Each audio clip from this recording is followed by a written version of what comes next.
Reaching Ormathe in the early morning, Shailagh prepared herself for the trek ahead. Even at its narrowest point, the stone spires and thick overgrowth were treacherous. It was going to take some time to get through, even knowing the way.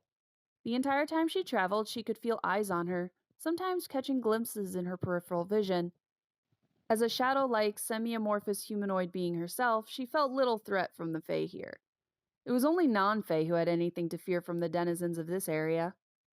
By late evening, she found the cavernous lake that housed the boats she was looking for.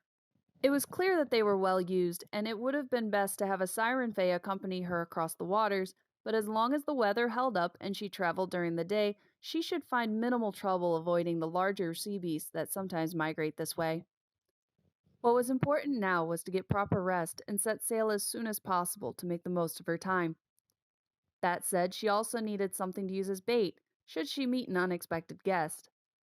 For the last couple hours of her evening, Shailagh hunted for whatever she could find. Today, it was a deer and a rat. Not much to work with, but enough for a small meal for herself and rations for the journey. Preparing the deer took time, and she was not an expert, but she didn't do the worst job.